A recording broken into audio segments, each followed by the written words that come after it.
Hola, muy buenas tardes a todos y bienvenidos a un nuevo programa del canal de Vicente Fuentes y de la web ufopolis.com. ¿Qué hay en la estrella Ízar que podría estar escuchándonos desde hace más de 13.000 años? ¿Quién habitaría en el sistema Epsilon Boots? Hoy, en este videoprograma, vamos a analizar el enigma de un misterioso satélite que estaría orbitando la Tierra desde hace 13.000 años, según las declaraciones de un astrónomo llamado Duncan Lunan al respecto del enigma del famoso Caballero Negro. Vamos a coger nuestra máquina del tiempo y vamos a empezar en el año 1899. Aquí tenemos al genio y excéntrico Nikola Tesla, un hombre adorable. La verdad es que adelantado a su tiempo, un auténtico genio de la física que construye en su laboratorio de Colorado Springs el primer receptor y transmisor de ondas de radio. Bueno, se tira 8 meses investigando y de repente Tesla anuncia que en medio del ruido eléctrico que estaba recibiendo había una señal demasiado periódica e irregular como para ser natural. Tesla estaba convencido de que aquello era artificial y de hecho creía que era un intento de comunicación por parte de una cultura ajena a la Tierra, extraterrestre, y de hecho que esa señal estaba convencido al principio de que se originaba en Marte. Pero después de rastrear la señal, se dio cuenta de que aquello estaba mucho más cerca, tenía que estar prácticamente dentro de la órbita de la Tierra. Bueno, claro, llegó un momento en el que la ciencia siguió avanzando y de hecho Tesla llegó a interpretar como parte de sus señales podía ser lo que luego se descubrió que era un sonar. Esto le pasó a Anthony Hewitt y a Jocelyn Bell en 1967. Los púlsares poseen un campo magnético muy intenso que induce la emisión de estos pulsos de radiación electromagnética a intervalos regulares relacionados con el periodo de rotación de estos objetos. Posiblemente a Tesla le había pasado lo mismo, pero es que había otras señales que a él desde luego le tenían, pues le volvían loco, ¿no? Y de hecho llegó a obsesionarse con ellas, se encerró en un edificio de Nueva York hasta el final de sus días en lo que él consideraba que era pues prácticamente una comunicación con seres de otros mundos. Bueno, años después, Guglielmo Marconi también anunció la recepción de una extraña señal proveniente del espacio demasiado regular como para ser simplemente ruido. Esta señal duró varios días para luego desaparecer completamente. Bueno, a partir de ahí, claro, tenemos que entender que en ese momento comienzan a hacerse pues más famosas lo que serían las estaciones de radio y de hecho las escuchas, los incidentes comienzan a aumentar hasta que en el año 1927, concretamente en verano, hay unos radioaficionados de Oslo, en Noruega, que comienzan a recibir extrañas señales en sus equipos de audio. Hay un ingeniero que se llama Jørgen Holst, que era podemos decir el líder del equipo que estaba recibiendo aquello, que se da cuenta de que las señales eran de origen humano. De hecho, pertenecían a una emisión de radio proveniente de Eindhoven, en Holanda. Lo curioso de estas señales es que aparecían con varios segundos de retraso, pero prácticamente con la misma intensidad. Este efecto, que evidentemente no tiene explicación clara, pues evidentemente pues les dejó totalmente anonadados, porque las ondas viajan mucho tiempo a través de la Tierra, pero normalmente suelen regresar con menos potencia, y estas ondas siempre volvían con una potencia similar a la que habían sido emitidas, ¿no? Entonces, Jørgen Holst llegó a exponer públicamente que existía la posibilidad, la aterradora posibilidad, de que algo o alguien estuviese grabando y retransmitiendo esa grabación después. Bueno, aquí tenemos que coger otra vez la máquina del tiempo y nos vamos al año 1953, cuando la carrera espacial rusa y norteamericana comienza a desarrollarse y empieza pues realmente toda aquella locura para ver quién era el primero en llegar a la Luna, en llegar al espacio, en mandar a un hombre lo que sería la estratosfera, y resulta que un grupo de astrónomos que estaba trabajando para el Departamento de Defensa de los Estados Unidos detectó un extraño objeto orbitando la Tierra. Claro, las alarmas se encendieron pensando que aquello eran los rusos y que habían ganado la carrera espacial de una manera pues totalmente inequívoca, ¿no? De hecho, a partir de ese momento Estados Unidos se iba a encontrar vulnerable, pero aquel objeto, bueno, pues que por cierto está mencionado en diferentes informes del gobierno, bueno, pues tenía unas características muy extrañas y por ello se le llamó The Black Knight, el Caballero Negro. Bueno, la investigación le fue asignada al distinguido profesor de astrofísica de la Universidad de Nuevo México, el doctor Lincoln La Paz, y al prestigioso investigador y descubridor del planetoide, antes era un planeta, ahora es un planeta externo del sistema solar, que es Plutón. Bueno, pues su descubridor, que se llamaba Klein Tombaugh, junto con Lincoln La Paz, pues fueron las personas que se ocuparon de saber qué demonios estaba orbitando la Tierra y qué era lo que estaba interceptando todas las grabaciones, luego se las estaba quedando y las estaba reproduciendo. Bueno, el resultado final de la investigación fue top secret, pero llegó a filtrarse que podía haber sido un pequeño asteroide atrapado en órbita a la manera de un pequeño satélite natural. Claro, el problema con esta explicación es que la posibilidad de que un asteroide se quede atrapado en órbita es remota, sobre todo porque aquel objeto tenía una órbita polar, algo que no había podido ser construido, ni siquiera diseñado, no lo habían podido llegar ni siquiera a concebir, había unas limitaciones técnicas en aquel momento increíbles como para que aquello pudiese ser posible. Pero ahí estaba. Entonces nos plantamos en el año 1960, en febrero, y bueno, pues tenemos astrónomos de todo el mundo que están siguiendo la trayectoria del Sputnik 1, que ya se encontraba en aquellos momentos en órbita, cuando de repente detectan algo que pasa enfrente del Sputnik haciéndole sombra. El objeto tenía dos características que lo hacían, bueno, pues particularmente interesante. Lo primero, esa órbita polar de la que hemos hablado, en vez de seguir las líneas del ecuador, pues no, aquello estaba pues pasando por el polo norte y por el polo sur. Y luego, segundo, el objeto era tan grande que era imposible que hubiese sido lanzado desde la Tierra con los cohetes que había en aquella época, ¿no? Bueno, el 3 de septiembre de 1960 tenemos otro incidente, que es 7 meses después, y de repente una cámara de seguimiento de la fábrica de la Long Grumman Aircraft Corporation, bueno, pues que estaba en una isla del Pacífico, toma una fotografía de ella. Bueno, de hecho hay unos miembros de una expedición científica de los Estados Unidos que detectan un objeto no identificado en la órbita polar en el polo norte.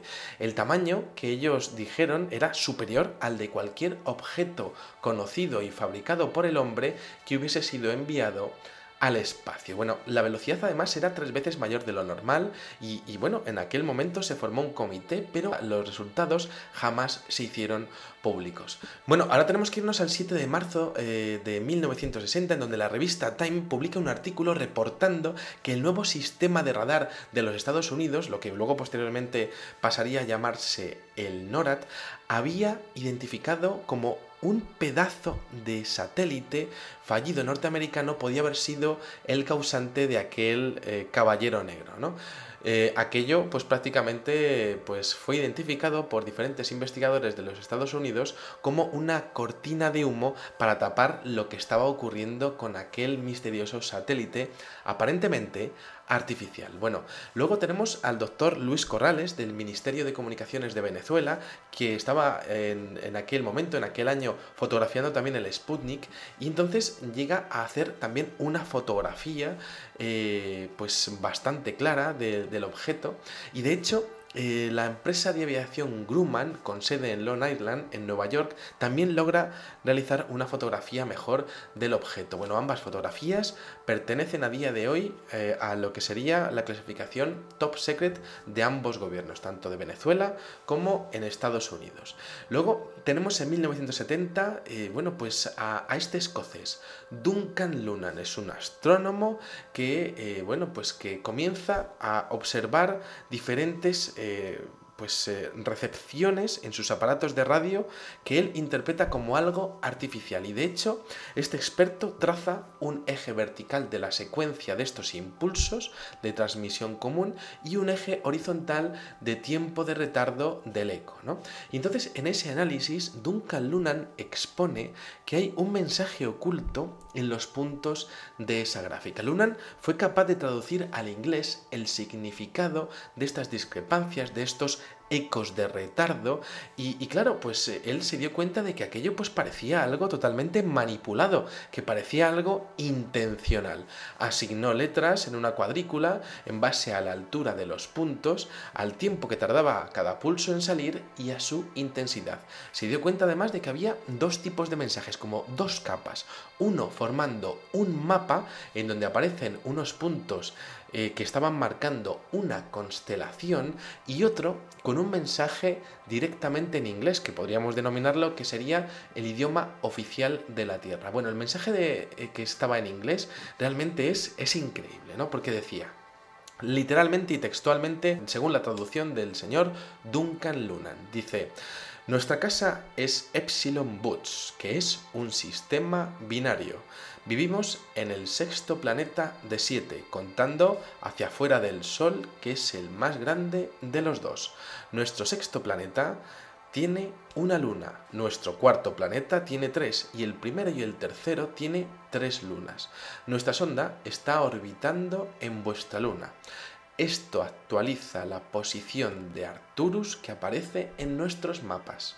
Bueno, después de esto la señal de radio desaparece y en los patrones de onda corta analizados por el astrónomo Duncan Lunan se revela cómo Epsilon Boots aparece con la misma forma que tenía hace ni más ni menos que 13.000 años. Bueno, ante esto se generó una gran polémica de lo que había ocurrido, si Duncan Lunan había malinterpretado los datos o si aquello pues realmente pues podía deberse a una púlsar, a una estrella o algún otro fenómeno, ¿no? Bueno, cuando se lanza una señal a la atmósfera es evidente que en ocasiones llega devuelto un eco tras un periodo de hasta 15 segundos. Bueno, el retraso es tan grande que no puede ser atribuido a condiciones atmosféricas o a tormentas magnéticas.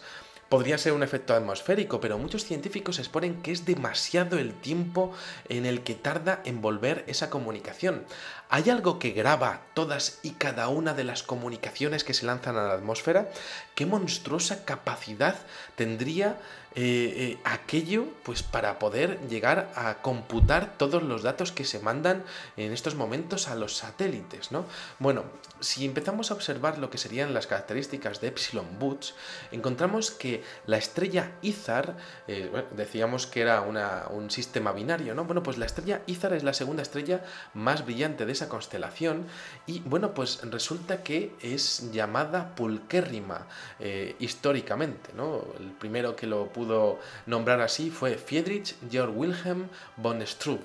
Bueno, pues resulta que este señor la bautizó como pulquérrima porque entendía que este sistema doble de estrellas en el cielo eran pues de las más bonitas o las más bonitas de ver que podría tener oportunidad el ser humano de observar en el cosmos, ¿no? Bueno, es muy interesante porque tenemos que por lo general Epsilon Boots se toma para representar a Arcas, el hijo de Zeus y Calisto, ¿no? Y esto es muy, muy curioso porque, claro, esto está muy relacionado con lo que sería pues la antigua Sumeria, ¿no? Ya que parece que este dios Zeus viene también representado por lo que serían antiguas referencias a hijos de los primeros dioses de los sumerios, ¿no? Luego, por otra parte, en otro mito, Boots se acredita por haber inventado el arado, que es realmente una representación de un control sobre un animal que es inferior a ti. Esto es una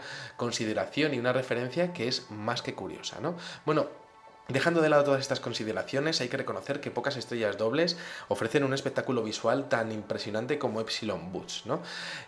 Y claro, a día de hoy hay mucha polémica con algunas imágenes que hay, pues como de unos objetos negros que se han retratado en el espacio, sobre todo en la misión STS-88, y que, bueno, yo pienso que podrían ser, pues, perfectamente basura espacial, ¿no? Pero ¿qué le haría sombra al Sputnik?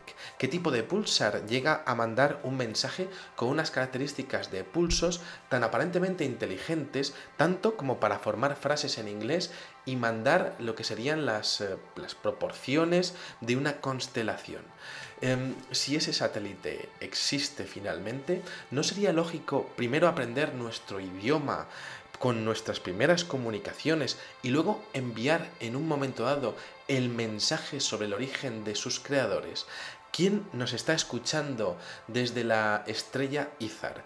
¿Qué nos estudia desde el sistema Epsilon Boots?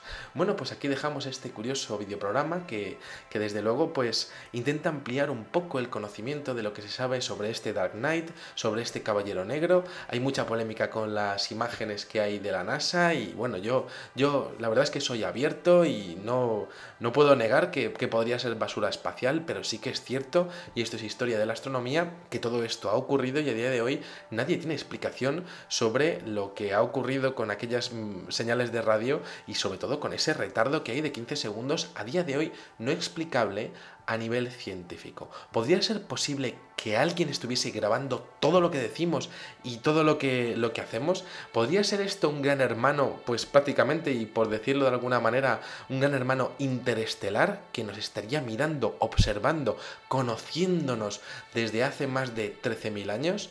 Bueno, pues aquí dejamos estas hipótesis tan válidas como puedan serlo las de cualquier otro investigador y nada, pues espero que hayan disfrutado muchísimo de este videoprograma y les espero en el siguiente. Muchísimas gracias y como digo siempre, salud y suerte. Adiós.